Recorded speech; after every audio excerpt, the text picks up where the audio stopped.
네, 어제 하루 발생한 코로나19 확진자가 127명으로 좀처럼 확산세가 꺾이지 않고 있습니다. 특히 헬로윈데이가 낀 이번 주말은 젊은이들을 중심으로 각종 모임이나 행사가 열릴 걸로 예상돼서 중대 고비가 될 전망인데요. 네, 오늘 관련 내용 천은미 이대 목동병원 호흡기내과 교수와 함께 알아보겠습니다. 어서 오시죠. 어서 오십시오. 안녕하세요. 네, 자 먼저 코로나 확진자 상황들을 흐름을 좀 짚어보도록 하겠습니다. 신규 확진자가 127명으로 지금 나흘 연속 세 자릿수를 이어가고 있는데 글쎄요, 좀 확산 속도 차단이 쉽지 않은 상황이라고 봐야 될까요? 어떻게 보십니까? 네, 그 사회적 거리 단계가 좀 2단계에서 1단계로 내려온 후에 이제 더 많은 사람들이 모임을 갖게 됐죠. 그리고 네. 수도권에서 발생을 하고 있는데 그 양상이 한 지점이 아니라 우리가 사회적 이런 모임이나 활동을 통해서 감염이 되고 있죠. 뭐 소모임이라든지 가족 모임, 사우나, 헬스장 우리가 일상생활에서 나오고 있기 때문에 예. 차단이 어려운 상태고 또 겨울이 되고 있고요. 바이러스 활동도가 높아지는데 바이러스가 변이도 지금 잘하고 있습니다. 그리고 해외에서의 감염 확산 속도가 매우 높은데 그 해외에서 감염된 그런 확진자들이 국내로 또 들어오기 때문에 예. 지금 여러 가지가 종합적으로 굉장히 어려운 상태라고 생각합니다.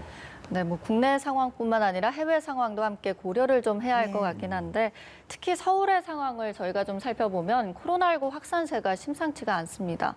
뭐 요 근래 상황을 좀 보면 사우나나 헬스장 같은 곳에서 집단 감염이 속출하면서 하루에만 52명 정도가 확진이 됐는데 어떻게 좀 보고 계시나요? 네, 그 우리가 대구라든지 이태원 같은 경우는 한 곳에서 나왔기 때문에 우리가 확산세를 차단할 수가 있었습니다. 그런데 예. 지금은 이렇게 모임에서 나오는데 모임이 되면 식사 모임에서 되었죠. 가족 모임이라든지 친지 모임, 그다음에 골프 모임, 동호회 그런 경우는 우리가 식사를 안 할 수가 없기 때문에 마스크 착용이 불가피한 경우에 감염이 되고 있고 이러한 모임이 수도권에서 많이 나올 수밖에 없는 것은 수도권이 유동인구가 우리나라의 절반이죠.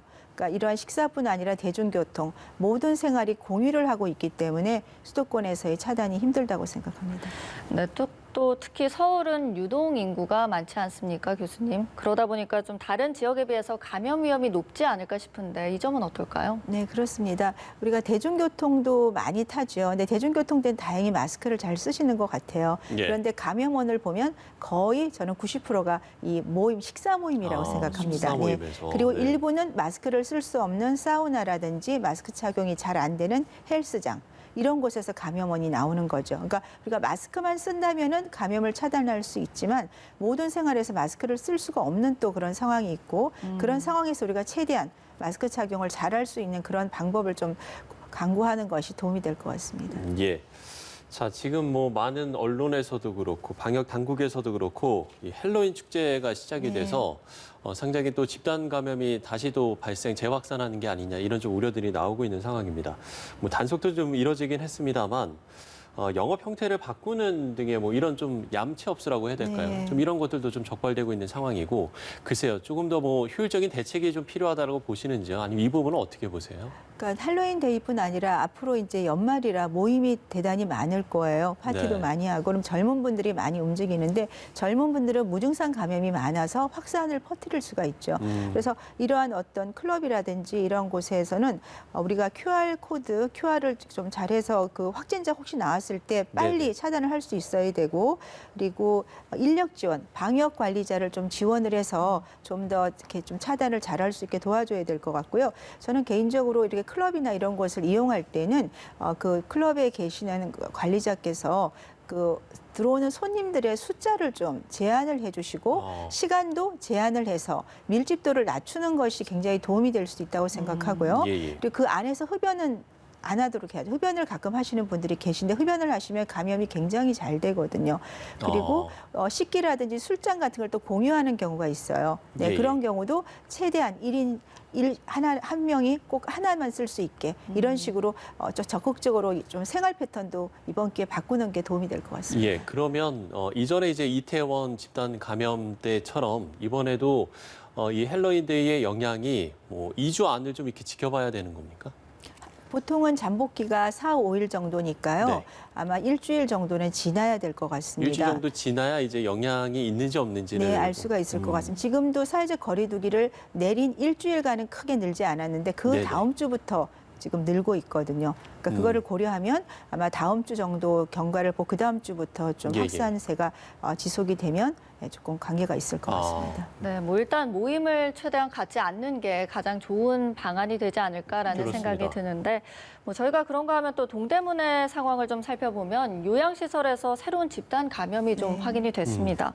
하루에만 8명이 무더기로 확진 판정을 받았는데 그래도 다행인 건 이 방역 당국이 선제 검사를 통해서 좀 전파 가능성을 줄였다고 합니다. 이 점은 어떻게 보십니까? 네, 그렇습니다. 8명 정도가 확진이 될 때까지 검사가 스스로 못했던 거죠. 요양시설에서. 그 정도로 이 코로나19에 처음에 감염이 되더라도 그러니까 증상이 경미하거나 잘 발견을 못한다는 점을 알 수가 있습니다. 만일 이 경우에 확진이 안 됐다면 또 수십 명이 한꺼번에 감염될 수가 있었을 거고 예. 이러한 점 선제 검사는 도움이 되는 것 같습니다.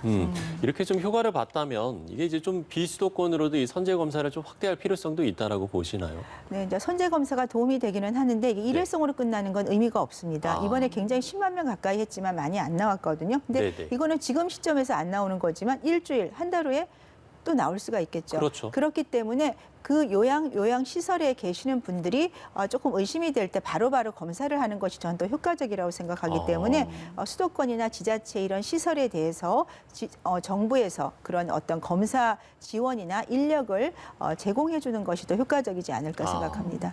네, 저희가 그러면 이번에는 또 대구의 상황도 한번 더 짚어보겠습니다. 네.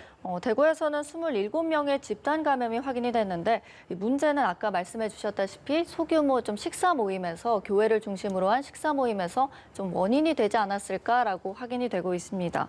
문제는 대형 입시학원 재수생까지 계속해서 전파가 이루어지고 있다고 하는데 이번에도 대규모 집단 감염으로 번질 가능성이 있을까요? 일부는 좀 있을 것 같습니다. 우리가 교회 때는 예배를 볼 때는 감염이 안 되고 거의 99% 가까이 식사 모임 때, 소모임 때 감염이 됩니다. 예, 예. 그런데 그렇게 이게 사회생활을 하면서 감염이 된 고리고 그것이 가정으로 가니까 학생이 감염이 되고 그 학생이 또 학원이나 학교로 감염이 된 이런 N차 감염이 지속이 되는 거죠. 그래서 이런 교회 모임을 하실 때는 이 코로나19 사태가 끝날 때까지는 이렇게 식사 소모임은 좀 자제를 하는 것을 계속 권고를 드리고 있고 예, 이렇게 네. 지켜줘야 된다고 생각합니다. 예. 그 이제 앞서서 전반적인 흐름을 이야기해 주실 때 이제 해외 유입 사례에 대한 이야기도 해 주셨는데 지금 31명이 또 신규 확진자가 나왔고 지금 뭐 전 세계적으로 보면은 코로나19 2차 대유행이 이제 시작됐지 않았습니까? 그러니까 이 부분도 저희가 좀 우리나라 입장에서도 이 해외 유입 확진자들도 좀 신경을 써야 될 것 같거든요. 국내 바이러스는 다 해외에서 들어온 바이러스죠. 네, 지금 해외에서 나오는 확진자 수가 우리와 관계가 없다고 생각하면 절대적으로 저는 안 된다고 생각하고요. 예, 예. 여행도 일부 조금씩 왔다 갔다 할 수 있게 이제 고려를 하고 있는 상황이기 때문에 해외에서 입국자들에 대한 관리가 정말 전 중요하다고 생각합니다. 그래서 정부에서 그 점에 대해서 조금 더 신경을 쓰는 게 필요할 것 같습니다. 예. 네, 이후에는 저희가 좀 입국자를 대상으로 한 따로 좀 방역 수칙을 강화할 필요가 있지 않을까라는 생각도 드는데 또 날씨가 점점 추워지고 있다 보니까 방역 당국은 더욱더 긴장을 하고 있거든요. 좀 특히 취약한 부분이 어느 부분이 될 수 있다고 보시나요?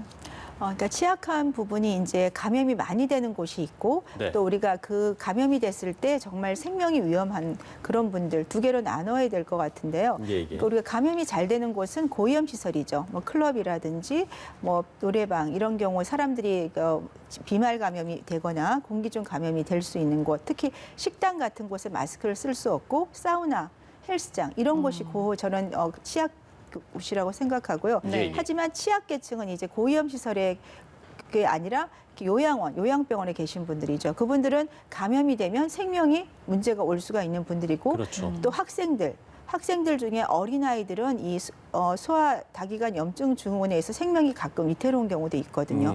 그러니까 그런 아이들까지 보호를 하려면 가장 중요한 건 지역사회 감염이 일정 부분 차단이 돼야 됩니다. 그러기 위해서는 개개인이 우리가 마스크 착용, 방역을 해 주셔야만 그 확산세가 어느 정도 조절이 될 수 있다고 생각합니다. 예, 지금 소아 다기관 염증 증후군을 말씀을 해주셨으니까요.